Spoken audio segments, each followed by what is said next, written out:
अनंत जन्मों से माया विलास के भ्रम में भटकते हुए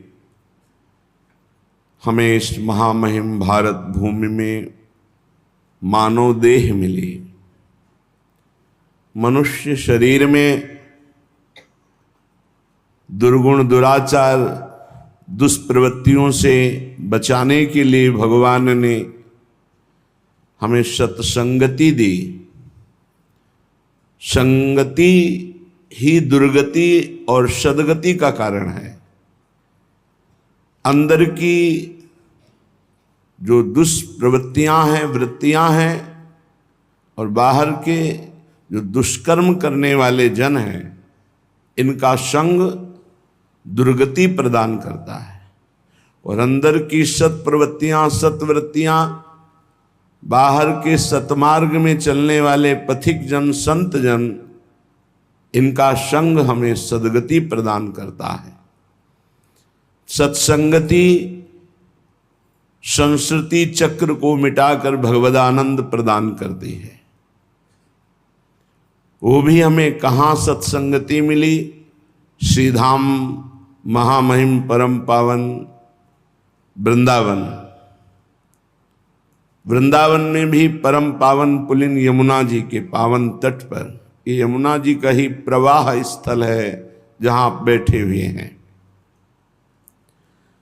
अब हमें अपनी इंद्रियों को, अपने मन को कसम पूर्वक, शपथ पूर्वक, नियम पूर्वक असत संग से हटाकर सत में लगाना होगा। बहुत जिद्दी स्वभाव रखना होगा। सैकड़ों बार ये आपको फिसलाएंगे, फिर भी आपको उत्साह संपन्न रहना होगा कि मैं जीतूंगा। बस इतनी ही लड़ाई है। मन और 5 ज्ञानेंद्रियों का भोगों में जाना, इनको पलट करके प्रभु में लगाना, बस इतना ही है। स्वाभाविक गति इनकी मना खष्टान इंद्रियाणि प्रकृति स्थानि करसति, प्रकृति के स्थान में जाएंगे। हमें परमात्मा में लगाना है, बस इतनी साधना है। कैसा अद्भुत वृंदावन धाम। श्रीपाद कह रहे हैं, ब्रह्माख्यम धाम विष्णुर्वहति हृदय सदा यह सा पूज्योत्र लोके मूर्तिम या कांचि देवार्चयति भगवतो यह स तस्य प्रियात्मा साक्षी श्री कृष्ण चंदम भजति या उर्भि सोनुभावैरतुल्यो मच्चेतस्त्वेष जहवे त्यजति रसिकरांग नैव वृंदावनम यह। कैसा दुर्लभ और अद्भुत महामहिम वृंदावन धाम है। कह रहे संसार में वो धन्य है जो भगवान नारायण का भजन करके भगवान नारायण के वैकुंठ धाम का चिंतन करते हैं। ब्रह्माख्यम धाम विष्णुर्वहति हृदय सदा यह सा पूज्योत्र लोकम। संपूर्ण लोकों में पूजनीय वो हो गया जो ब्रह्म धाम भगवान नारायण के वैकुंठ धाम का आश्रय लेकर के नारायण नारायण नारायण ऐसा जप करता है। चतुर्भुज नारायण भगवान का चिंतन करता है और वैकुंठ धाम का आश्रय लेता है। वो संपूर्ण लोकों में पूज्य है, वो धन्य है। फिर कह रहे मूर्तिम याम कांचि देवार्चयति भगवतो यह सा तस्य प्रियात्मा। जो भगवान के किसी भी श्री विग्रह को विराजमान करके, भगवान के विविध रूप हैं, राम कृष्ण हरि शिव दुर्गा, विविध रूप हमारे प्रभु के ही हैं। जो प्रभु के किसी भी श्री विग्रह को विराजमान करके अच्छे अच्छे पदार्थों से अपनी सामर्थ्य और भावानुसार सेवा करता है, तो बोले सा तस्य प्रियात्मा। वो सबका प्रिय आत्मा बन जाता है, वो सबका प्रिय बन जाता है। फिर कह रहे हैं साक्षी श्री कृष्ण चंद्रम भजतिया उर्भी सोनुभावैर तुल्यो, जो सबके हृदय के साक्षी भगवान श्री कृष्ण चंद्रजू का अर्चन बंदन आराधन करता है, बोले उस सबकी आत्मा हो जाता है। सोनुभावैर तुल्यो, वो भगवान के समान हो जाता है, भगवत स्वरूप हो जाता है। लेकिन वृंदावनवासी के लिए क्या कह रहे, मत चेतस त्वेष जहे त्यजति रसिकरांग नयु वृंदावनम, यह धन्याति धन्य महाधन्य हो जाता है जिसका चित्त और शरीर, मन और शरीर दोनों वृंदावन का त्याग नहीं करते, वो इसी जन्म में धन्याति धन्य धन्य धन्य धन्य तेज इनके उपास्य है। धन्य है वो संपूर्ण जगत का पूज्य है, जो ब्रह्म धाम भगवान नारायण के वैकुंठ धाम का आश्रय लेकर नारायण नारायण जपता है, जो भगवान के किसी भी श्री विग्रह को विराजमान करके अच्छे अच्छे पदार्थों से अपनी सामर्थ्य भावानुसार अर्चना वंदना करता है, वो सबका पूज्य हो जाता है, सबकी आत्मा सबका प्रिय हो जाता है। और जो सबके साक्षी भगवान श्री कृष्ण की भक्ति करता है वो भगवत स्वरूप हो जाता है, वो भगवान श्री कृष्ण से अभिन्न हो जाता है। पर धन्याति धन्य वो हैं जो वृंदावन धाम का आश्रय लेकर प्रिया प्रीतम की उपासना में महामाधुर्य रस में चित्त को जोड़े हैं, जिनका मन और तन दोनों वृंदावन वास करते, धन्याति धन्य है। अपने लोगों को तो पता ही नहीं था, श्री जी ने कृपा करके घसीटा। कैसा अद्भुत धाम है, भूर भूरे वात्रेशाम जलमपि च जलम साखिवल्यो ध्रुवल्यो, ज्योत्सनादि ज्योतिराद्यम खग पशु मनुजादीनि पक्ष्यादिकानि, श्री कृष्ण कृष्ण एवाखिल दनुज रिपुराधिका राधिकेव, व्यूहालम तेन वृंदावन मनुमम काप्यस्तु दिव्यानुभूति। ओहो, ये वृंदावन की भूमि ब्रह्मा के द्वारा रची हुई कोई मायाकृत भूमि नहीं है, चिदानंद भूमि में बैठे हो। ये वृंदावन भूमि, इसकी समानता सिर्फ वृंदावन कर सकता है, दूसरा कोई नहीं। जैसे प्रिया प्रीतम के समान सिर्फ प्रिया प्रीतम, तो वृंदावन के समान सिर्फ वृंदावन। वृंदावन समस्त धामों का मूल, प्रिया प्रीतम समस्त अवतारों के मूल अवतारी। जो वृंदावन के जल का पान करता है, ये साधारण जल नहीं है, ये ब्रज गोपियों से लेकर अभी तक समस्त प्रेमी जनों के आंसुओं से भींगी हुई भूमि है। प्रेमाश्रु दो प्रकार के होते हैं, एक विरह अश्रु तप्त और एक शीतल अश्रु आनंदमय। और समस्त प्रेमी, प्रिया प्रीतम की चरण रज तो है ही, समस्त प्रेमियों की दुर्लभ चरण रज यहां विराजमान है।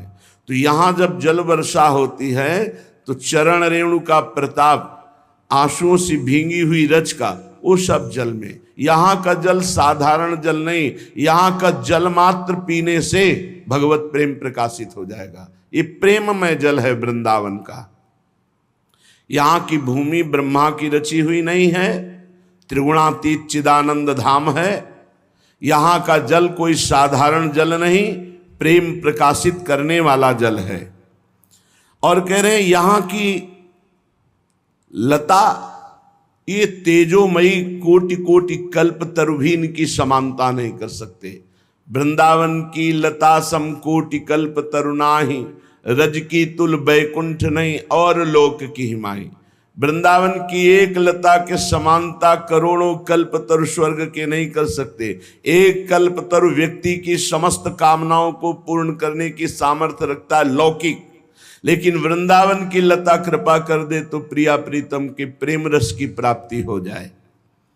और कह रहे हैं खग पशु, यहाँ जो पशु पक्षी हैं, एक दिन एक वाणी में पढ़ रहे थे तो लिखा था यहाँ के जो कपोत हैं ये सुख सनकादि की समानता रखने वाले हैं। यहाँ के जो कबूतर हैं ये श्री सुखदेव जी और सनकादि मुनियों के समान हैं ये, और बढ़कर कह सकते हो, क्योंकि जो रज शिव सनकादि की आचत उसी रज में ये वास करते हैं। यहाँ के खगमृग पशु पंछियों की कृपा हो जाए तो प्रिया प्रीतम का प्रेम रस प्राप्त हो। आचार्य चरण श्री हित महाप्रभु वंदना करते, हे राधाया रति गृह सुका, हे मृगा हे मयूरा, भूयो भूया प्रणति भिरहम प्रार्थे वो अनुकंपाम। सर रख करके आपको प्रणाम करते हैं किशोरी जू के वृंदावन के महल के खगमृग पशु पंछियों, शुक शारिका मयूर कोकिला आदि, हम आपको बार बार प्रणाम करते हैं, हम पर अनुकंपा करो। हरिराम व्यास जी कहते हैं खगमृग पशु पंछी जे याबन के चरण शरण रख लीजिए। हे वृंदावन के खगमृग पशु पंछी, हम आपकी चरण शरण में हैं, आप कृपा करो, लाडली लाल का प्रेम प्रदान करो। ये राधा यशो मुखर मत्त खगावली के ये प्रिया प्रीतम के जस गान में उन्मत्त महान ब्रह्म ऋषि परमहंस ही यहाँ के खगमृग पशु पंछी हैं। और मनुजादीन यहाँ के मनुष्य को मनुष्य मत मानो। जैसे मनुष्यों में वर्ण जाति कुल आदि की भावनाएं यहां मत मानो। यहां सब परब्रह्म परमात्मा के साक्षात प्रिय कृपा पात्र चिदानंद रूप हैं। यहाँ के त्रिभुवन में ऐसा कहीं नहीं है कि संतजन किसी संत के अलावा किसी के चरण धोए और चरणामृत पिए। त्रिभुवन में नहीं ऐसा। त्रिभुवन में ऐसा किसी की सामर्थ्य नहीं कि संतों से चरणामृत उतरवा ले, सारे पुण्य उसी क्षण नष्ट हो जाएंगे। वो दुष्कृति को जो प्राप्त जन होते हैं ऐसी उसकी दुर्गति होगी जो संतों से चरणामृत अपना उतरा ले। या तो संत और या भगवंत, दो ही हैं, तो ये भगवंत हैं वृंदावन के। देख लो, अभी परसों की सेवा का विचार करके देख लो कि जो परसों अपने को चरणामृत मिला धोने को, आरती करने को और पान करने को, ये केवल वृंदावन की महिमा का प्रभाव है। और वो भी आनंद पुलकित होकर कह रहे थे, आज मुझे गर्व है कि मैं ब्रजवासी हूं, आज मुझे गर्व है कि मैं भगवान का हूं और भगवान के धाम का हूं। बस यही बात देखनी है। एक छोटे से ब्रजवासी के जब पैर छो तो जा बाबा लाडली जी तो पे कृपा करें। ये आशीर्वाद किसी के सामर्थ्य नहीं दे सके। इसलिए यहाँ ब्रजवासी जनों पर, यहाँ के तीर्थ पुरोहितों पर, यहाँ की सेवा करने वाले जनों पर कभी ऐसा भाव, उपेक्षा का भाव, कभी हे भाव ना आवे। अगर आ गया तो अपराध बन जाएगा, पक्की बात समझ लो। ये प्रिया प्रीतम के निज पार्षद हैं। जब आप हृदय से इनकी वंदना करोगे तो आपका अध्यात्म भाव, भगवत भाव, प्रिया प्रीतम के प्रेम भाव ये बढ़ जाएगा। ऐसे इंतजार कर रहे थे चरणामृत का जैसे कोई बहुत दिनों का प्यासा पानी का इंतजार करता, न मिल जाए तो प्राणपुर। तो ऐसा लग रहा था आज अहंकार के ऊपर, अहंकार पर्वत पर जैसे इंद्र वज्रपात करके चकनाचूर करते हैं, ऐसे आज भगवत पार्षदों का चरणामृत जन्म जन्म के अहंकार का चकनाचूर कर देगा। कितनी जल्दी चरणामृत आवे भगवत पार्षदों का, जो वृंदावन के अभिन्न अंग हैं और वृंदावन के नित्य सेवक हैं। बाहरी बात नहीं देखनी, आंतरिक बात देखनी। पीते ही रोमांच हुआ, एक अद्भुत भाव में रसीला भाव। इसलिए कह रहे मनुजादीन, यहाँ के मनुष्यों में साधारण भाव मत कर लेना। यहाँ बाहर से भी वही आता है जिस पर श्री जी की कृपा है। फिर जो माँ के गर्भ से सीधे रज में जन्मे हैं, अहो भाग्य धन्याति धन्य। जिस रज को शिव सनकादि की याचना करते हैं वो माँ के गर्भ से सीधे इसी रज में प्रकट हुए। तो रजोपसेवी वृंदावनवासी ब्रजवासी जन हमारे परम पूज्य हैं। कोई भी हो परम पूज्य है, परम पूज्य हैं।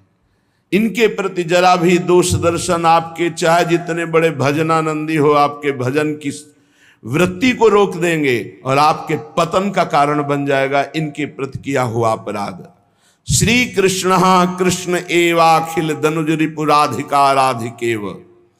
यहां श्री वृंदावन धाम में जो दनुजों का उद्धार करने वाले भगवान श्री कृष्ण हैं, वो इतने ही नहीं हैं, यहां प्रेम आधीन श्री कृष्ण है। जो केवल श्री कृष्ण को इतना ही जानता है वो नहीं जानता। श्री कृष्ण कृष्ण एवाखिल दनुज रिपु, इतना ही नहीं है जो श्री कृष्ण को केवल इतना ही जानता है कि दनुजों का दमन करके उद्धार करने के लिए, नहीं, ये प्रेम स्वरूप है, प्रेमाधीन है। हम उनसे तर्क नहीं करते, श्रीपाद करें हम उनसे तर्क नहीं करते, पर जो श्री वृंदावन धाम में प्रेम में श्री कृष्ण, प्रेमाधीन श्री कृष्ण, प्रेमाधीन श्री कृष्ण का क्या स्वरूप है? श्री लाडली जी के आगे करबद्ध होकर सेवा की याचना कर रहे, ए सखी आज तू कृपा कर, बेणी गुंथन का सौभाग्य मुझे प्रदान, आज दर्पण दिखाने का सौभाग्य मुझे, आज महावर लगाने का। ये बाहर के नहीं जानते, ये वृंदावन निज महल है। श्रीपाद इसीलिए कह रहे मुझे तर्क नहीं करना किसी से, पर यहां की जो दिव्यानुभूति है वो राधा आराधन तत्पर। श्री कृष्ण कैसे हैं? राधा आराधन तत्पर। श्री किशोरी जी की आराधना में तत्पर जो श्री कृष्ण हैं। कैसे श्री कृष्ण? जो राधा चरण विलोडित रुचिर शिखंडम हरिम बंदे, बोले ऐसे श्री कृष्ण की जो आराधना करते हैं उनको कुछ अलग दिव्यानुभूति होती है। यही मेरी प्रार्थना है कि अत्यंत दुर्लभ श्री धाम वृंदावन मिला। अगर हमारे हृदय में किसी के प्रति दोष भाव ना हो और संत सेवा बन जाए, धाम में धामी बहुत जल्दी प्रसन्न होते जब धामवासियों की सेवा बनती है।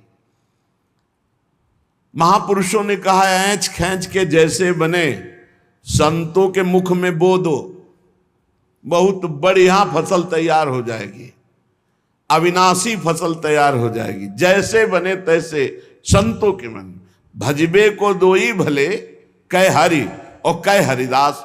और उसमें भी अगर संतों का, सब संतों ने निर्णय किया कि यदि संतों की आराधना बन जाए तो भगवान अधीन हो जाते हैं, भगवान सेवक बन जाते हैं। ये बड़ी बात। कहीं किसी तपस्वी की सेवकाई करते हुए भगवान नहीं मिले, लेकिन त्रिलोचन जी के यहां नौकर बन के भगवान रहे।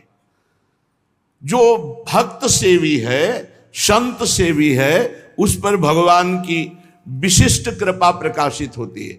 बस संत सेवा में अपराध रहित वृत्ति होनी चाहिए। नारद मेरो साधुन सो अंतर नाही, मेरो साधुन सो अंतर नाही, अर्थात जैसे शरीर के साथ छाया कभी नहीं हट सकती, उसी में समाई रहती है। तेज के प्रताप से छोटी या बड़ी छाया दिखाई देगी, तेज उधर से हो जाए तो शरीर में समा जाएगी, लेकिन अलग नहीं हो सकती। मैं भक्त संगे भ्रमत एव छाएव सततम हरि, भक्तों के संग में भगवान जैसे शरीर से छाया अलग नहीं हो सकती, ऐसे भगवान भक्त के संग से अलग नहीं होते। चक्रेण रक्षते भक्तान भक्त्या भक्त जनप्रिय, धन्य है। मैं सुदर्शन चक्र से सदैव अपने भक्त की रक्षा करता रहता हूं। भक्त जनों के प्रति जो अत्यंत प्यार करते हैं वो मुझे भक्त से भी ज्यादा प्यारे लगते हैं। वैसे तो प्रभु से बढ़कर कोई नहीं है, लेकिन सेवक जी महाराज कह रहे हैं जो हरिवंश उपासक सेवय सेवू ताके चरण विचारी, और जो हरिवंश को धर्म सिखावे सोई तो मेरे प्रभु ते प्रभु भारी। ये भगवत प्रेमी महात्मा जन जिनके वचन, जिनके उपदेश, जिनके संग से भगवत प्रेम प्रकट होता है, वो मेरे प्रभु से भी बड़े प्रभु हैं। मोरे मन प्रभु अस विश्वासा, राम ते अधिक राम कर दासा। यहां श्री भगवान कह रहे हैं कि भक्तान भक्त्या, जो मेरे भक्तों की भक्ति करते हैं, संतों की भक्ति करते हैं, वो मुझे अपने भक्त से भी बढ़कर प्यारे लगते हैं। भक्त जनप्रियाहा। भगवान कहते हैं कृष्ण कृष्णेति कृष्णेति संप्रयाति वदन नरहा, जो हर समय श्री कृष्ण श्री कृष्ण श्री कृष्ण ऐसा कहता है, वो मुझे बहुत प्रिय है। लेकिन जो भक्त का स्मरण करता है, मैं पीछे पीछे चलता हूं उसके, मैं उसके अधीन हो जाता हूं। नारद मेरो साधुन सो अंतर नाही, साधुन से अंतर जो राखे तेऊ नरक में जाही। नारद मेरो साधुन सो अंतर नाही।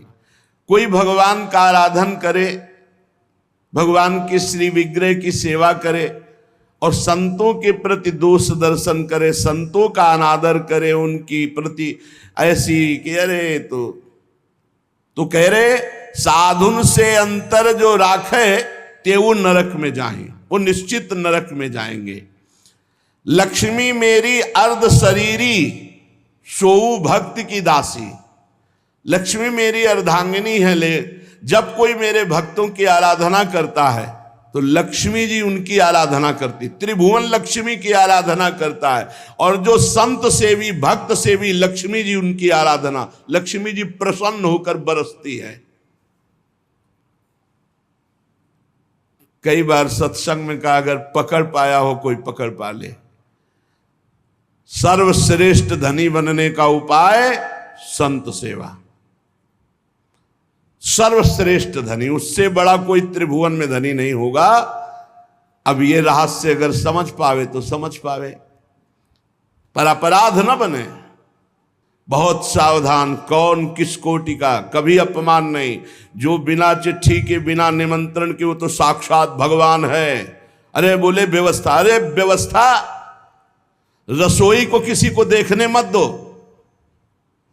हम आपको सिद्धि की बात कह रहे, कोई रसोई में रसोईया के सिवा नहीं जाएगा, देख नहीं पाए, पर्दा कर दो। बस पर्दे के बाहर निकालते रहो और एक दीपक जला दो और भगवान को साक्षी करके रसोई बनाना शुरू कर दो। और कभी घाटा पड़ जाए तो हमें बता देना, कभी घट ही नहीं सकती रसोई। संत सेवा करने वाले की रसोई ऐसे घट जाएगी, अरे उधर वो पाएंगे, उधर अलौकिकता जागृत हो जाएगी। अभी तो पता नहीं है। संतों की सेवा सीधे भगवान पाते, सीधे भगवान। अगर भगवान को पाते हुए देखना है तो भक्तों को पाते हुए देखो। सब तीर्थ साधुन के चरणन कोटि गंगा रुकासी। समझो, लक्ष्मी मेरी अर्ध शरीरी सोऊ भक्त की दासी। सुनो, लक्ष्मी मेरी अर्ध शरीरी सोऊ भक्त की दासी। सब तीर्थ साधुन के चरणन कोटि गंगा रुकासी। करोड़ों गंगा और काशी का जो फल है वो संतों के चरणों में है, पक्का, इस पे कोई संशय नहीं।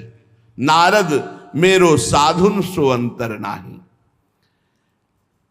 जहां ये जेवें तहां मैं जेऊं, जहां ये सोवें तहां सोऊं। आहा, जहां मेरे भक्त पाते वहीं मैं बैठ के पाता हूं, और जहां मेरे भक्त शयन करते हैं वहीं मैं शयन करता हूं। ना हम बसामि बैकुंठे, बैकुंठ में शयन नहीं करता हूं। योगी नाम हृदय, योगियों के हृदय में मद भक्ता, जहां मेरे भक्त हैं वहीं मैं सोता हूं, वहीं मैं खाता हूं, वहीं मैं रहता हूं। भक्तन पाछे यो फिर जो बछरा संगाए, ये समझ में आ जाए। जहां ये जेवें, इसीलिए बहुत सावधान। बड़े बड़े अवधूत कोटि के संत हैं, कुछ पाएंगे, कुछ लगाएंगे, कुछ फैलाएंगे, कुछ गिराएंगे। आपको चुपचाप रहना है, बस लीला देखनी है। भगवान के लाड़िले हैं, जैसा बिल्कुल स्वतंत्र खेलने दो। जहां ये जेवे तहां मैं जेऊं, जहां ये सोवे तहां सोऊं। और जो मेरे भक्तन को दुख देवे तो कुल समेत ते खोऊं। अगर कोई मेरे भक्त का द्रोह करके उसे कष्ट देना चाहे तो कुल समेत उसका मैं नाश करता हूं। जहां ये मेरो करे कीर्तन तहां करूं मैं बासा। और इन्हीं के पीछे उठ धाऊं मोई इन्हीं की आशा। ये लो, जहां मेरे भक्त मेरा जस कीर्तन नाम कीर्तन करते वहां मैं दौड़ करके जाता हूं, वहीं वास करता हूं। इनके पीछे पीछे घूमता हूं। मेरी आशा का विषय मेरे भक्त हैं। तज अभिमान प्रेम सो सेवे, सोई मोको पावे। कहत कबीर भक्ति की महिमा हरि अपने मुख गावे। भगवान की प्राप्ति का सहज बिना पसीना चुआए। देखो, आज तक कहीं भी भगवान का अवतार हुआ है तो उनके माता पिता के पूर्व चरित्र को पढ़ लीजिए। भारी तपस्या संलग्न।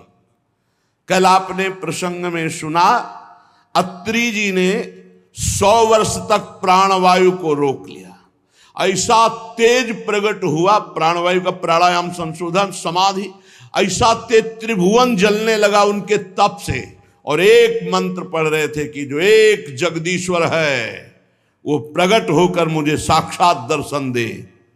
तब 3 रूपों में भगवान ब्रह्मा हंस पर विराजमान, भगवान हरि गरुड़ पर विराजमान और नंदीश्वर पर विराजमान देवादिदेव महादेव तपस्या से प्रकट हुई। कल आपने सुना, अनुसुईया जी के पातिव्रत कठोर तपस्या से प्रकट हुए। अत्रि जी की तपस्या से, देवकी वसुदेव जी की तपस्या। यहां तज अभिमान प्रेम सो सेवे, सोई मोकू पावे। सहज में भगवत प्राप्ति का उपाय संत सेवा। बस अभिमान त्याग करके दैन्यता पूर्वक संत का सेवन करे। एक बिके हुए दास की तरह हर संत से वर्ताओ। कहत कबीर भक्ति की महिमा हरि अपने मुख गावे। आगे कह रहे, भक्तन के संग भगवान ऐसे फिरो करें, जैसे बच्छ संग फिरे नेहवती गाई है। हरिपाल नाम विप्रधाम में जन्म लियो, कियो अनुराग साधु दई श्री लुटाई है। केतिक 1000 ले बाजार के करज खवाए, गरज ना सरे कियो चोरी को उपाय है। विमुख को लेत हरिदास को न दुख देत, आए संत द्वार तिया संग बतराई है। भक्तन के संग भगवान ऐसे फिरे करे, जैसे बच्च संग फिरे नेहवती गाई है। हाल की ब्याई हुई गाय जैसे अपने बछड़े के प्रति रमा के घूमती है, ऐसे भगवान अपने भक्तों के पीछे डोलते हैं। अनुब्रजाम में हम नित्यम पुयेत्यंगुरेणु भी, ऐसे भक्तों की चरण रज के लिए मैं पीछे डोलता हूं। अपने प्यारे भक्त के साथ साथ भगवान इस प्रकार घूमा करते हैं जैसे बछड़े के साथ स्नेह भरी गाय। हरिपाल नाम के एक महान भागवत हुए हैं। इन्होंने अपने गुरुजनों से पूछा कि भगवत प्राप्ति का सरल उपाय क्या है। तो ये सिद्ध बात है, गृहस्थी में विविध साधनाएं नहीं हो सकती। यम नियम आसन प्राणायाम प्रत्याहार ध्यान धारणा समाधि सब बड़े कठिन, ब्रह्म ज्ञान बड़ा कठिन। अरे गृह कारज नाना जंजाला, ते अति दुर्गम शैल विशाला, यही सर आवत अति कठिनाई, राम कृपा बिनु आए न जाए। घर गृहस्थी के इतने झंझट हैं, इतनी चिंताएं हैं कि वो बैठकर चित्र को परमात्मा में एकाग्र करे। कोई बहुत ही कृपा पात्र होगा साधु का, सो ऐसा कर रहा होगा, अन्यथा प्रपंचय का चिंतन होता है। तो हरिपाल जी ने पूछा अपने गुरुदेव भगवान से कि इस भगवान की प्राप्ति का गृहस्थ में सहज में उपाय क्या है। कठिनता से तो बड़े उपाय वर्णन किए गए, सहज में भगवत प्राप्ति हो जाए। उनके गुरुदेव ने बताया संत सेवा। संत सेवा निश्चित भगवत प्राप्ति का उपाय, संत सेवा निश्चित। अच्छा, संत बड़े कृपालु, एक संत भगवान को पवा दो बड़ी श्रद्धा से, साधुता का जैसे सेवन किया जाता है, पद्धति है। देखते ही दूर से पहले उनको प्रणाम करो, हाथ जोड़ो, पुष्पों के द्वारा पावड़े डालकर उनकी अगवानी करो, उनके चरण प्रक्षालन करो, कोमल वस्त्र से चरण धो, आसन पर विराजमान करो, तिलक लगाओ, उनकी आरती उतारो, माला धारण कराओ, सुंदर सुंदर भोग साक्षात श्री भगवान पा रहे हैं ऐसी भावना से, बड़े प्यार दुलार से, जैसे अपने पुत्र को और लीजिए और लीजिए, ऐसे प्यार से उनको पवाओ। पाने के बाद उनको आचमन करा करके जो कुछ बने रूखा सूखा भेंट प्रणाम नमस्कार विदा करो। इसके बाद उनकी जूठन पाओ, चरणामृत पियो। देखो भगवान की प्राप्ति के लिए कैसे हृदय में व्याकुलता और कैसे भगवान की कृपा आती है।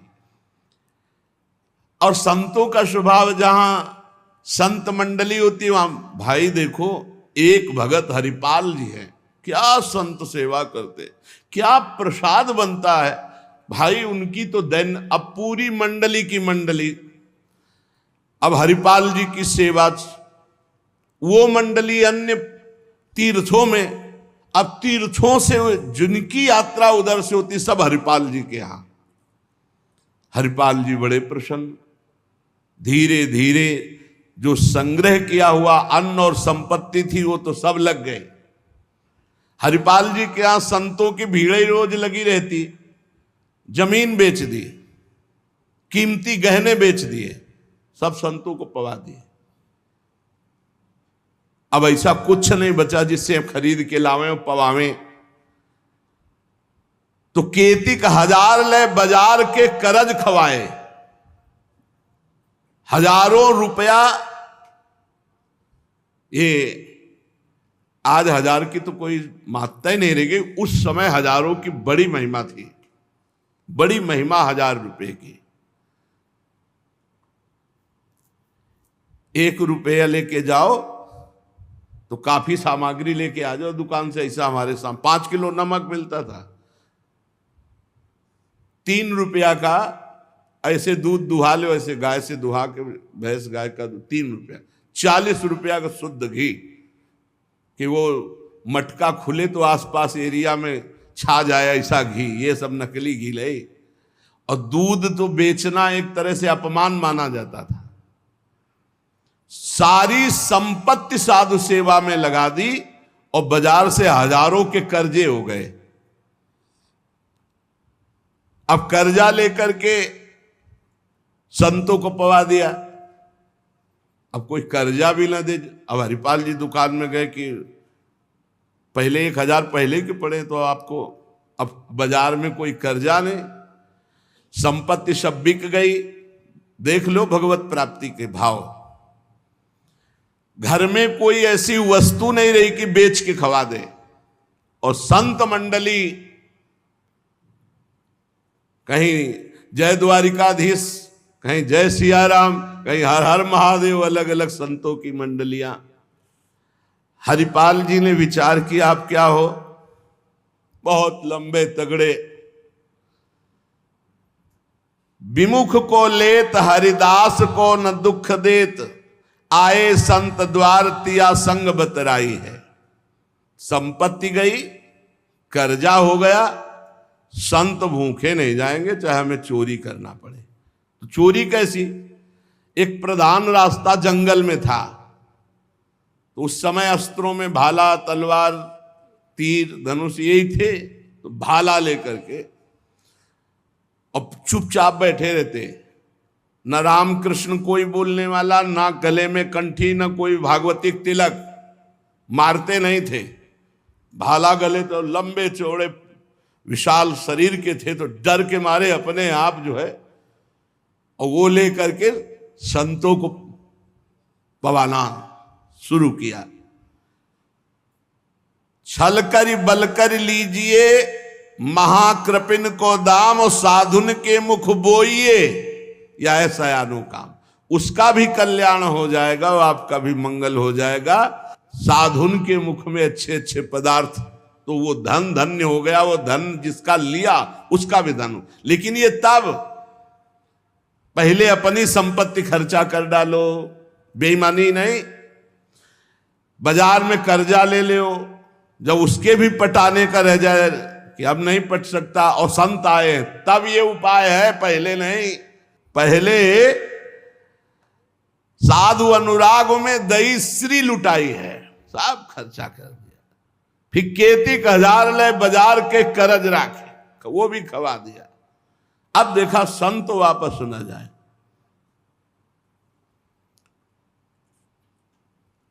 अब उस मार्ग से जो अगर कोई निकलता हो, जहां भाला लेके निकलते हुए, अरे राम, हाथ जोड़ लेते। अब ये तो खबर फैल गई कि रामकृष्ण बोल दो तो डाकू चोरी नहीं करता, कंठी तिलक हो तो डाकू चोरी नहीं करता। अब कौन डाकू ये पता नहीं चलता था। अब वहां जो निकले जंगल में, तो शुरू से ही कोई श्री राम जय जय राम, कोई राधे राधे, कोई कृष्ण कृष्ण, और उतनी देर के लिए तिलक जरूर लगा लेते। अब समस्या की वैष्णव को लूट नहीं सकते, मुख से नाम निकल जाए उसे लूट नहीं सकते। अब वहां जो निकले सब जैसे भयभीत होकर से ही वहां जय श्री राम, राधा राधा, कृष्ण कृष्ण, हरि हरि, क्योंकि पता है डाकू है, भाला लिए मारेगा, चोरी कर लेगा। यद्यपि उन्होंने किसी को मारा नहीं था। अब वहां किसको चोरी करे, जो निकले सब वो। साधु मंडली आई, बड़ी सत्कार करना है, घर में कोई सामग्री नहीं और चोरी अब हो नहीं सकती, क्योंकि जंगल से जितने निकलते हैं सब कंठी तिलक और नाम जप। भले जिंदगी में न धारण करे, लेकिन वो रास्ता जब जाएंगे तो जरूर धारण कर लेंगे। देखो ये भक्त का प्रताप, और पूरे रास्ता नाम कीर्तन सब। हरिपाल जी अपनी पत्नी से कहा, आज तो बड़े भाग्य, इतने संत घर में पधारे, पर भोजन की तो कोई व्यवस्था ना बाजार से हो सकती है और ना हमारे पास कुछ रह गया है। पत्नी ने कहा, एक घर में दाना भी नहीं है, कैसे होगा अतिथि सत्कार? सब संत तो वापस चले जाएंगे भूखे, ये तो बहुत बड़ा अनर्थ हो जाएगा। हरिपाल जी ने कहा, देखो अड़ोस पड़ोस में मांग के। उनकी पत्नी जिस दरवाजे में जाती हो, कहती संत आए, बस शब्द ही सुनते ही दरवाजा बंद कर लेते, मांगने आए हैं। पहले कले गए, अभी वापस दिया नहीं, फिर मांगने आए। अब वापस पत्नी आ गई, हरिपाल जी से कहा, दाना नहीं मिला है। आपके व्यवहार का ऐसा प्रताप फैल गया है कि देखते ही दरवाजा बंद हो जाता है। तो हरिपाल जी ने कहा, भगवान ही का सहारा है, उन्हीं का स्मरण करते हैं। और अंदर ही अंदर की देखो, गुरुदेव भगवान ने कहा था साधु सेवा से भगवान की प्राप्ति होती हुई। तो प्रभु आप मिलो न मिलो, लेकिन आज संत हमारे यहां से भूखे वापस नहीं जाना चाहिए। प्रभु कोई हमें उपाय नहीं सुहाई दे रहा। तो बैठे कृष्ण रुक्मिणी महल तहां सोच पर्यो, हरियो मन साधु सेवा तो साहू रूप कियो है। हरिपाल जी की पुकार और भगवान का लीला विहार शुरू।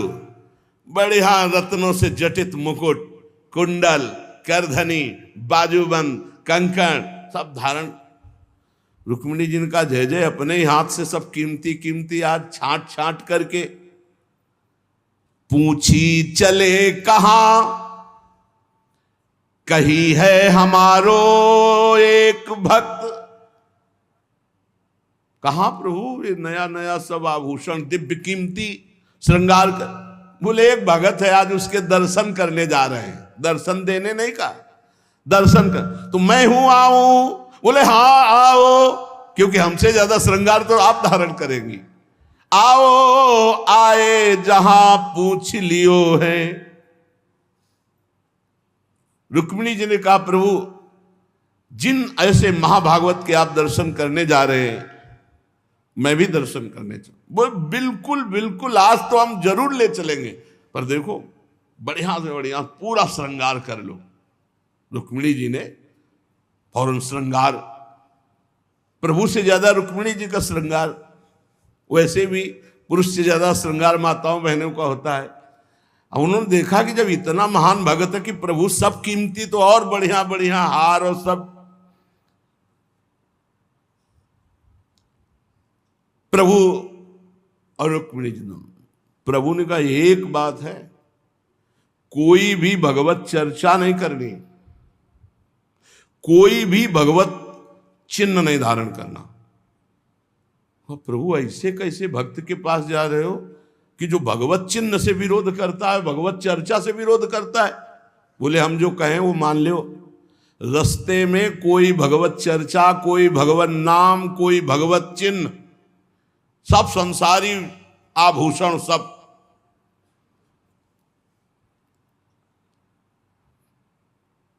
प्रभु कैसा भगत है आपका? बोले बहुत उच्च कोटि का, दर्शन से निहाल हो जाओगी, ऐसे भक्त का कभी दर्शन नहीं हुआ होगा। रुक्मिणी जी तैयार हुई, भगवान तैयार हुए और हरिपाल जी के द्वारे पे आए। अजू मग चलो जात बड़ो उत्पात मधि, को पहुंचावे देवो ले रुपया दियो है। करो समाधान संत मैं लिवाए जाऊं, इन्हें लाई वनमाज देखी बहुधन जियो है। भगवान स्वयं गए और हरिपाल जी को बुलवाया गांव के बाहर और कहा भाई सुनो, सुनते हैं जंगल में कोई चोर लगता है, हम दोनों सेठ हैं, सेठ सेठाइन, ये ले स्वर्ण की एक मुहर, हमें पूरा रास्ता पार कर दो। भगवान जैसे मरते को पानी मिल जाए ऐसे ऐसे आपने संत मन में सोचा संत वापस चले जाएंगे और गौर से देखा गले में कोई तुलसी नहीं, कोई भागवतिक चिन्ह नहीं और मार पूरा सब श्रृंगार से। बोले भगवान आज तो बरस पड़े, आज खूब संत सेवा होगी। बोले मुहर देव या न देव, हम आपको पार कर देंगे जंगल में। जगत रूपी जंगल से पार करने वाले भगवान को हरिपाल जी कह रहे हम पार कर देंगे आपको, क्योंकि नजर गई ना एक से एक कीमती रत्न। बोले महीनों संत सेवा चलेगी।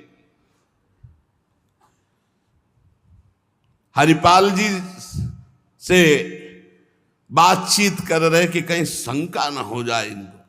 बोले अमुक शहर जा रहा हूं, हमारा बड़ा व्यापार चलता है,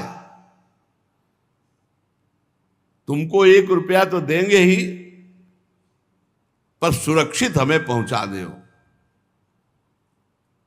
ये ले। वो दौड़ करके कहा बस रुको, अपनी पत्नी से कहा 1 रुपया का जाओ, स्वर्ण का है, कुछ जलपान लाओ, संतों को पवाओ, भोजन की व्यवस्था रास्ते में हम कर लेंगे, बाल भोग कराओ, संतों का समाधान बाल भोग कराओ। राजभोग की व्यवस्था में भी सेठ सेठाइन हैं, बड़े भोले हैं, बड़े प्रसन्न हुए, मानो प्राणों का संचार आ गया संत सेवा में।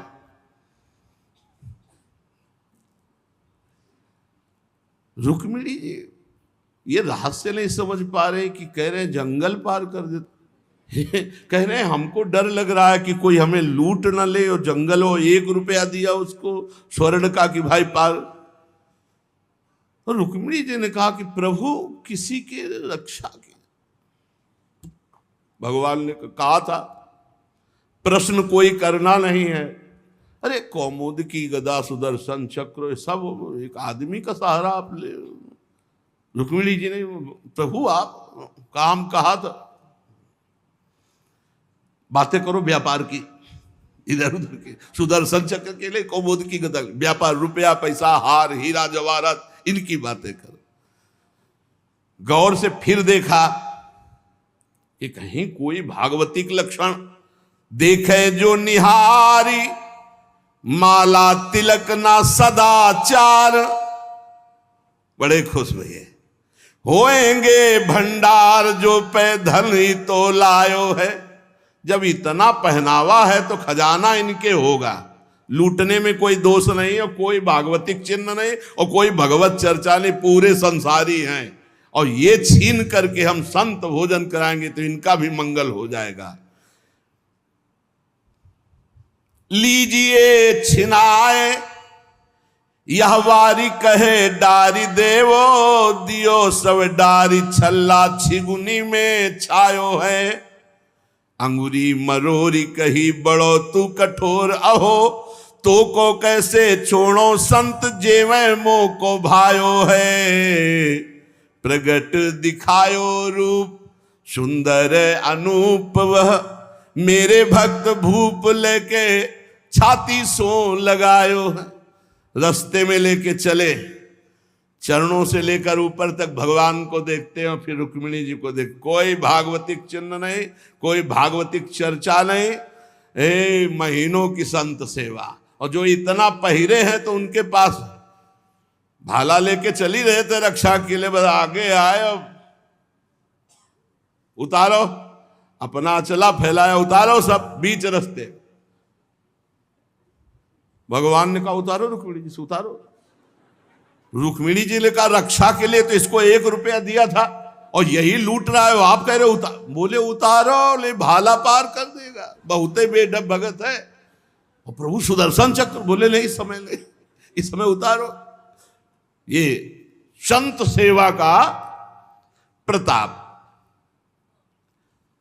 बड़े बड़े भगवान पहनी के आए थे, इसीलिए भगवान तो फौरन उतार के भगवान को देखती जाती रुक्मिणी जी की। कुछ तो मैके वाले हैं, कुछ आपके हैं प्रभु, उनमें सब उतारो, नए बनवा देंगे, जान बची तो सब कुछ बच गया। प्रभु भगत के दर्शन कराने आए थे कि लुटवाने? तो बोली यही तो है यही है जिसके दर्शन करा ले आए थे। अब तो भगवान सब करधनी मुकुट सब उतार के रख दिए। हरिपाल जी की दृष्टि गई कि रुक्मिणी जी सब तो उतार दिए, एक अंगूठी जो भगवान ने पहनाई थी वो नहीं उतारने की। ये हरे लाओ, इतने में कितने संत भोजन पाएंगे। ऐसे प्रगट बोले, इतने में कितने संतों का भोजन होगा। और अंगूरी पकड़ के रुक्मिणी जी नाराज, भगवान ने कहा चुप रहो, जैसा कहे वैसा कर दो, हम थोड़ी बुला के लाए। तुम कहती थी कि हम भगत दर्शन करेंगे तो करो दर्शन भगत के। हम कहा होता और आपको फिर बुला के लाए होते तो ये होता कि प्रभु आप ले सब, आप ही तो उत्साह करके आई हो। रुक्मिणी जी उतार नहीं रही थी तो हरिपाल जी ने अंगुली पकड़ी, ऐसे मरोड़ के धीरे से अंगूठी उतारी। कितने संतों का इसमें पेट भरेगा, भोजन होगा। भगवान जब देखा कि रुक्मिणी जी बहुत असंतुष्ट हो रही है तो भगवान ने कहा जिसके दर्शन करने के लिए हम ला रहे थे ना, ये वही भक्त है। ये वही भक्त है जिसने अपना सर्वस्व लुटा दिया है। कुछ नहीं आज खाने को, मैं इसी के लिए लुटने के लिए। अब हरपाल जी का भाला रख गया। जब लौट के देखा तो अनंत सौंदर्य माधुर्य भगवान चतुर्भुज द्वारिकाधीश महामहिम महालक्ष्मी स्वरूपाश्री रुक्मिणी चरणों में प्रभु प्रभु प्रभु गलती हो गई, हमारे कटु वचन, हमारा भाला उठाना, प्रभु आप जानते हो हमारे घर में संत मंडली बैठी है, इतना कर्जा हो गया कि हमको कोई कर्जे में नहीं देता, पड़ोस से उधार मांगे तो कोई नहीं देता, और कुछ संपत्ति रह नहीं गई और संत भूखे न जाए प्रभु, इसलिए भगवान ने छाती से लगा लिया। भगवान ने हरिपाल जी को छाती से लगाया और कहा तुम सर्वश्रेष्ठ मेरे प्राण प्यारे भक्त हो। हरिपाल जी भगवान से कह रहे कि प्रभु जैसे हमें संत प्राण प्यारे हैं उनसे अधिक आप प्राण प्यारे हो, प्रभु मैं कैसे लूं? तो भगवान ने कहा देखो हम लाए ही से, ये लक्ष्मी ले जाओ, ये महालक्ष्मी के श्रीअंग के आभूषण है, ये कुल परंपरागत बढ़ेंगे, कभी घटेंगे नहीं, वो बेचकर सब कर्जा निपटाओ और रोज लाखों संतों को पवाओ, अब ऐश्वर्य घटने वाला नहीं है।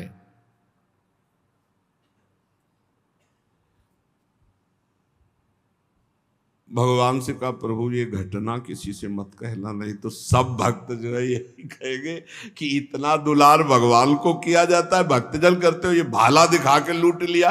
तो भगवान ने कहा डरो मत, ये चर्चा अगर कोई सुनेगा भी तो तुम्हें आदर्श मानकर संत सेवा करके मेरी प्राप्ति का उपाय सोचेगा, ना कि तुम में दोष दर्शन करेगा। भगवान के दर्शन के पश्चात हरिपाल जी ने कहा प्रभु जब आए गए हो तो लगे हाथ भंडारे पाके जाओ।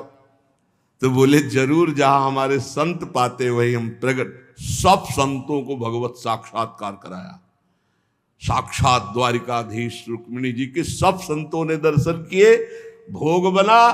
संतजन तब पाए जब भगवंत पहले पाए, फिर उनका उच्छिष्ट संत और उनका भगवंत और संत का उच्छिष्ट जब हरिपाल जी। ये परमानंद मनुष्य जीवन का साधु सेवा से प्राप्त होता है। जब कभी साधु सेवा का संयोग बने तो नाच पड़ो कि हमें आज जीवन का परम लाभ मिला है कि हमारा धन, हमारा अन्न, हमारा शरीर, हमारा जीवन साधु सेवा में आएगा। ये साधु सेवा निश्चित भगवत प्राप्ति करा देती, निश्चित। कल देखो साधु सेवा के लिए ही अनुसुईया जी ने कि अतिथि वापस न जाए, 6 महीना के बालक भगवान श्री हरि, भगवान ब्रह्मा जी और महादेव जी को बना लिया। जब तीनों महापुरुष प्रकट हुए तो श्री अत्रि जी ने कहा प्रभु मैंने 3 को तो नहीं बुलाया था, हमने तो आप एक जगदीश्वर को बुलाया था। अत्रि मुनि ने कहा हमने तो प्रार्थना की थी, शरणम तम प्रपद्येहम यएव जगदीश्वरः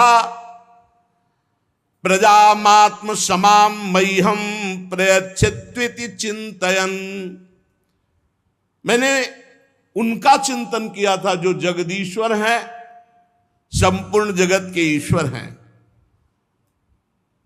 तो प्रभु आप तो ब्रह्मा विष्णु और महादेव 3 रूपों में प्रकट हुए, अब कहिए इन 3 में जगदीश्वर कौन है जिसका मैंने मंत्र जाप किया? क्योंकि मैंने एक सुरेश्वर भगवान जगदीश्वर का चिंतन किया और आप 3 पधारे। मुझे बड़ा आश्चर्य है कि 1 का वाहन और 3 आ गए, इसका रहस्य बताइए। अत्रि मुनि के वचन सुनकर तीनों भगवत स्वरूप हंस दिए और सुमधुर वाणी में कहा ब्रह्मन तुम सत्य संकल्प हो, तुमने जैसा संकल्प किया वही मैंने किया, इसके विपरीत नहीं कर सकता। भक्त मेरा जैसा संकल्प करता मैं वैसा ही, उसके विपरीत नहीं चल सकता। ये बात जरूर पकड़नी चाहिए। जब संत भक्त कोई वार्ता करने तो बहुत एकांत भाव से सुनो, क्योंकि भगवान अपनी बात भले, लेकिन भक्त की बात नहीं। अपनो परण विसार भगत को पूरो परण निभाऊं। भगवान कह रहे तुम सत्य संकल्प और मेरा भक्त जैसा चिंतन करता मैं वैसा ही। तुमने कहा जगदीश्वर, तो हम एक ही तीन रूप में जगत के ईश्वर हैं। तुम्हारा कल्याण हो, मैं एक ही हूं, तीन रूप धारण कर जगत का ईश्वर मैं त्रिदेव के रूप में हूं, इसीलिए मैं प्रकट हुआ हूं। तुम्हारे तीन पुत्र उत्पन्न होंगे। भगवान अत्रि जी और अनुसुईया जी से पूजित हुए और तीन पुत्र रूप में ब्रह्मा जी के अंश से चंद्रमा मुनि, भगवान विष्णु के श्रीहरि के अंश से योगवेत्ता अवधूत शिरोमणि दत्तात्रेय जी और महादेव जी के अंश से महर्षि दुर्वासा जी, ये पुत्र रूप में प्राप्त हुए। अब अंगिरा ऋषि की संतानों का वर्णन। अंगिरा जी की पत्नी श्रद्धा ने सिनी वाली, कुहू, राका, अनुमति, ये चार कन्याओं का जन्म दिया और उनके सिवा दो पुत्र हुए, जिनमें भगवान बृहस्पति जी और उतथ्य जी, ये दो पुत्र हुए। बृहस्पति जी अंगिरा जी के पुत्र हैं और उतथ्य जी। पुलस्त्य जी की उनकी पत्नी हविर्भू से महर्षि महामहिम अगस्त्य ऋषि प्रकट हुए और दूसरे पुत्र हुए विश्रवा। पुलस्त्य ऋषि के दो पुत्र हुए, अगस्त्य ऋषि और विश्रवा। विश्रवा मुनि के इड़विड़ा के गर्भ से भगवान कुबेर का जन्म हुआ और इन्हीं विश्रवा की दूसरी पत्नी केसनी से रावण, कुंभकर्ण, विभीषण, इनका जन्म हुआ। महर्षि पुलह की स्त्री परम साध्वी गति से कर्मश्रेष्ठ वरीयान और सहिष्णु, ये पुत्र हुए। क्रतु की पत्नी क्रिया ने ब्रह्म तेज से देदीप्यमान वालखिल्य आदि 60,000 ऋषियों का जन्म दिया। 60,000 ऋषि बालखिल्य। शत्रुतापन विदुर जी वशिष्ठ जी की पत्नी अरुंधति से चित्रकेतु, सुरोचि, विरजा, मित्र, उल्बण, वसुभृद्यान और द्विमान, और वशिष्ठ जी से शक्ति आदि कई पुत्र उत्पन्न हुए। अथर्वा मुनि की पत्नी से महान महिमा में दधीच ऋषि प्रकट हुए, जिनका दूसरा नाम अश्वशिरा। भृगु जी ने अपनी भार्या ख्याति से धाता और विधाता नाम के दो पुत्र प्रकट किए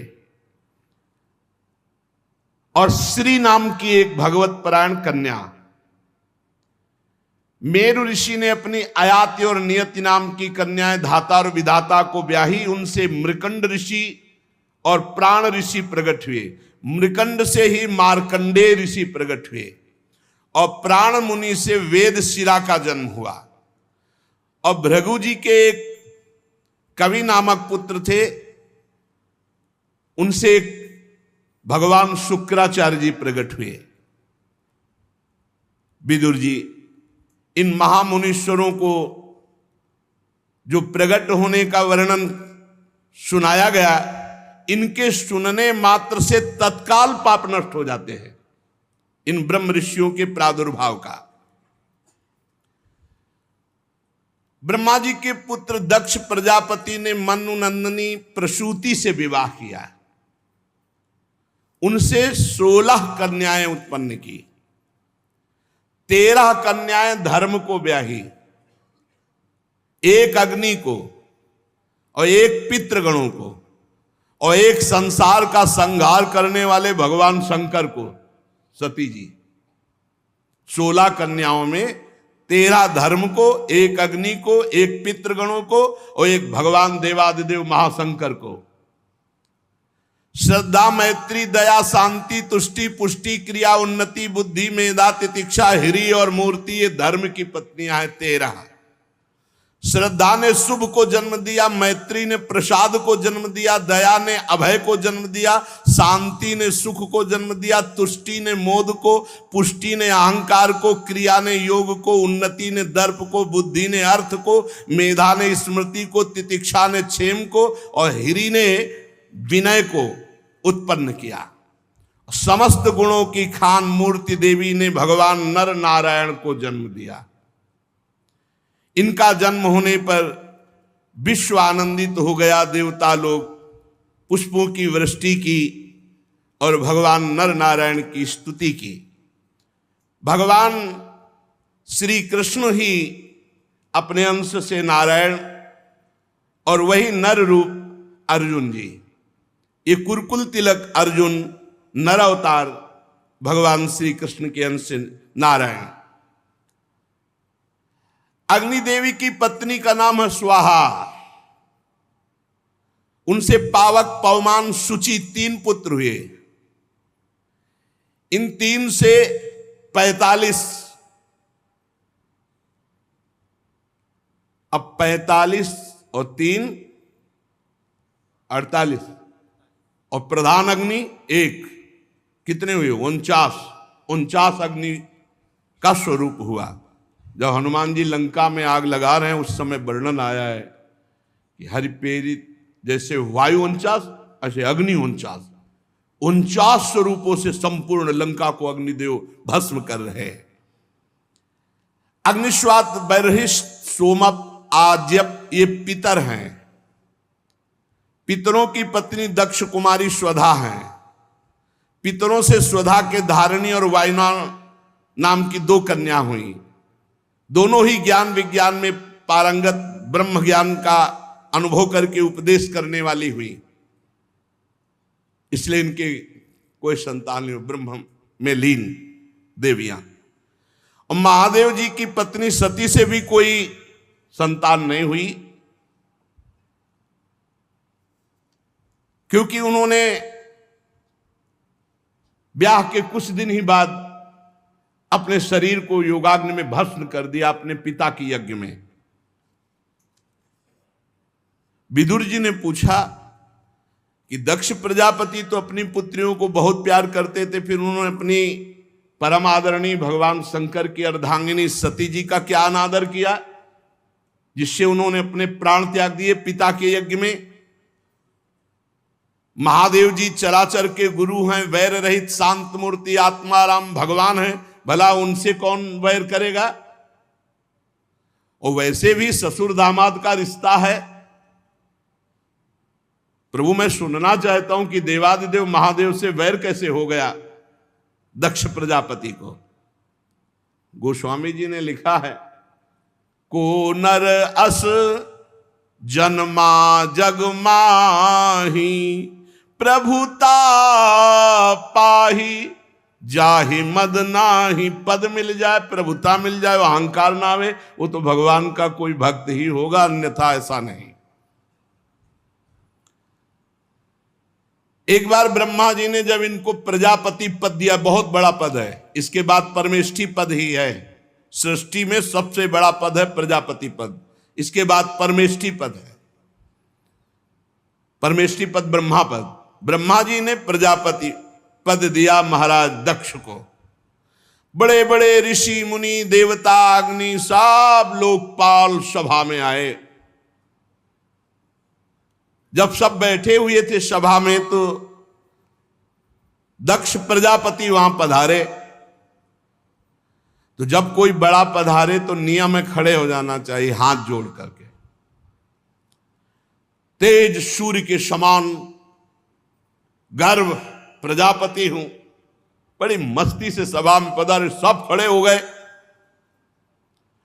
ब्रह्मा जी महादेव दो नहीं खड़े हुए, वो हरि गए नहीं थे, सब खड़े हो गए। बड़े बड़े लोकपाल देवता यक्ष गंधर्व सब, और भी सबने प्रणाम किया दक्ष को। दृष्टि गई, खड़ा कौन नहीं होते, दो, ब्रह्मा जी और महादेव। ब्रह्मा जी को देखा तो हाथ जोड़कर प्रणाम किया, क्योंकि वो परमेष्ठी पद पे है। और जब महादेव जी के देखा तो ना तो देख रहे थे ना सुन रहे थे, बस आंख मूंदे बैठे थे। सभा में बुलाए गए थे तो बैठे थे, अनुचर भी बैठे थे महादेव के। दक्ष का पारा चढ़ गया कि मैं प्रजापति हूं और इस असुर भी हूं। ना खड़ा हुआ, ना हाथ जोड़ा, ना प्रणाम किया। ये नहीं जान रहे कि ससुर किसके हो। अब ससुर जी समझ ही नहीं पाए, बहुत गड़बड़ हो रहा है। क्रोधाग्नि और भगवान शिव को कटवचन बोलने लगे। यही अहंकार पद का है। भगवान के ससुर जी हैं भाई, शिव जी के ससुर जी हैं। दक्ष ने कहा, देवताओं, सभासदों, लोकपालों, मेरी बात समझो। मैं कोई नासमझी से नहीं कह रहा हूं, बिल्कुल नासमझी से बोल रहे हैं। मैं कोई द्वेष से नहीं कर रहा हूं, बिल्कुल द्वेष से बोल रहे हैं। दक्ष जी ने सफाई पेश की। उसे बहुत बड़ा कठोर शब्द बोला। यह अहंकार कुछ भी करवा सकता है। इस समय बुद्धि खराब है दक्ष की। खराब मशीन जो है बहुत धुआं फेंकती है। ये बहुत द्वेष का धुआं निकल रहा है। अहंकार आ गया। रो के चरण पकड़ के जब सती जी का पाणी ग्रहण किया था ना, तो कहा था, प्रभु कहां मैं और कहां मेरी पुत्री और कहां आप स्वीकार कर रहे हैं, ये हमारा अहोभाग्य है। और ऐसा ही है भैया, बहुते गलत बोल रहे। गुस्सा में है तो बोल रहे, अहंकार है तो बोल रहे हैं। जैसे भगवान श्री कृष्ण को शिशुपाल बोलता है ना, ऐसे कुछ इस समय दक्ष की हालत है। गृहीत्वा मृग सावाक्ष्याः पाणिं मर्कटलोचनः प्रत्युत्थानाभिवादार्हे वाचाप्यकृत नोचितम। ना खड़ा हुआ, ना हाथ जोड़ा, ना वाणी से सम्मान किया है। मेरी सावित्री सारिखी मृगनयनी पवित्र कन्या का अग्नि और ब्राह्मणों के सामने पाणी ग्रहण किया था। ये मेरे पुत्र के समान है, मेरा दामाद है, इसको खड़े होना चाहिए, हाथ जोड़ना चाहिए, मेरा स्वागत करना चाहिए। परंतु इसने स्वागत की तो बात जाने दो, आंख उठा के भी नहीं देखा। अरे बहुत है, बुरा बोलते चले जा रहे हैं। गुस्सा में है ससुर जी, बोले। अब वो हम तो नहीं बोलेंगे, बोले जो बोले। तभी तो फिर भगवान आगे जो लीला है ना, गर्दन मरोड़ के और बकरे के लगाए, सुकुमारी कन्या का मैंने दान के आगे वाले हम शब्द छोड़ दिए। अरे बहुत ही बोलते चले जा रहे हैं, चलो वो छोड़ देते, आगे बोलते। ये प्रेतों का निवास स्थान भयंकर श्मशान में भूत प्रेतों के साथ घूमता रहता है। सिर के बाल बिखेरे, नंग धड़ंग, कभी हंसता कभी रोता, चिता की भस्म लपेटे, मुंडों की माला डाले, हड्डियों का गहना पहने। आगे और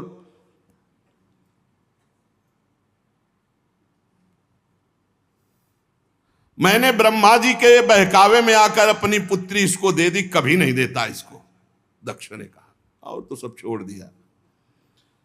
अरे जे ही ऐसा बोले तो भगवान शंकर के पार्षद वहां बैठे हुए थे, नंदेश्वर, और एक से एक तेजस्वी। अब दक्ष से कहा, बस चुप, अब अगला शब्द मत निकालना, मेरे स्वामी शांत बैठे हैं। अब तो और दक्षकों की उनके पार्षद उंगली दिखा के रोक हाथ में जल लिया दक्ष ने। देखो कोई अपराध शिव का नहीं, शांत बैठे हैं भगवान शिव। अभी तक एक शब्द नहीं बोला, देखा भी नहीं, हाथ में जल लिया और शाप देने के लिए, दंड देने के लिए भगवान शिव के तैयार हो गए। और कहा, ये महादेव बहुत गलत बोले, कड़ुआ बोले।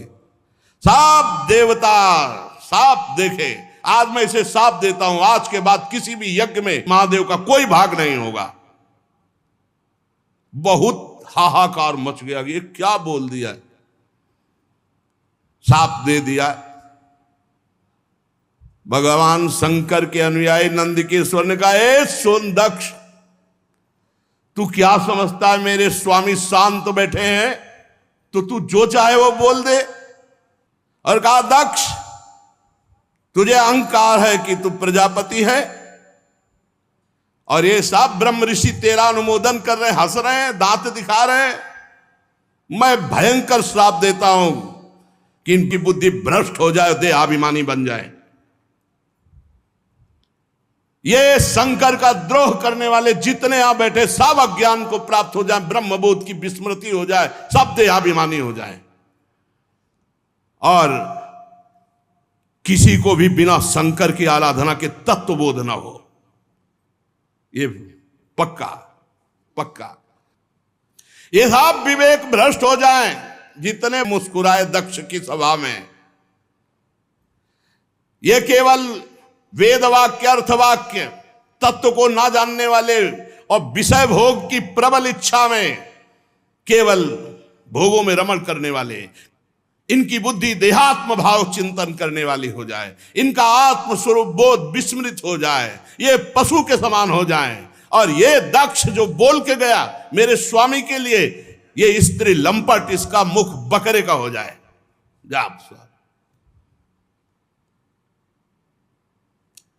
मूर्खमयी कर्ममयी अविद्या को ही समझे, जो भगवान शंकर का अपमान करने वाले के पीछे पीछे चलते हैं। इन सब का जन्म मरण चक्र में बार बार जन्मना मरना हो। जो ब्रह्म विद्या मुक्त देने वाली वो उनकी विस्मृत हो जाए। शंकर द्रोही कर्मजाल में फंसकर दुर्गति को प्राप्त हो, और ये भोग के गुलाम, इंद्रियों के गुलाम, मन के गुलाम बनकर केवल रसेंद्रियों जनेंद्रिय की भोग में भटके, ऐसा मैं साथ देता हूं। नंद के स्वर से ये जो ब्रह्म ऋषियों के लिए श्राप हुआ, हाहाकार मच गया, क्योंकि कट नहीं सकता सांप, उधर का भी नहीं और इधर का भी नहीं, दोनों महान। अब ब्रह्म ऋषि खड़े हो गए पले पले कमंडल का जल लेके, भैया बड़ा बवाल बच गया। भवव्रत धरा ये च तान समनुव्रता पाखंडिनस्ते भवंती सत्शास्त्र परिपंथिना नष्ट शौचा मूढ़धियो जटा भस्मास्थि धारिणा विसंतु शिव दीक्षायाम यत्र दैवम सुरासवम। ब्रह्मे ब्राह्मणाश्च यद्यूयम परिनिंदत सेतुम विधारणाम पुंसा मता पाखंड माश्रिता। वो सब अपने अपने कमंडल, बड़ा जोर था कमंडलों में, ऐसा श्राप दिया जिसका अर्थ क्या वर्णन करें।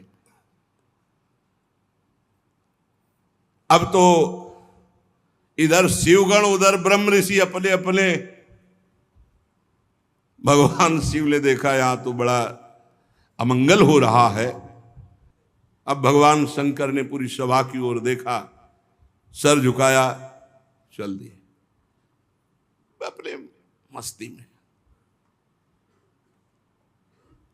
गंगा यमुना के संगम में यज्ञान स्नान हुआ, जैसा बना यज्ञ हुआ, सब लोग अपने अपने स्थान को गए। भगवान शंकर समाधिस्थ शांत, कोई भी किसी भी तरह की हलचल उनके चित्त में नहीं। लेकिन द्वेष से भरा हुआ दक्ष एक बड़ी यज्ञ किया भगवान शिव का अपमान करने के लिए, कि जिसमें शिव का भाग ही नहीं दिया जाएगा। सो आगे चर्चा करेंगे। श्री राधा वल्लभ लाल की।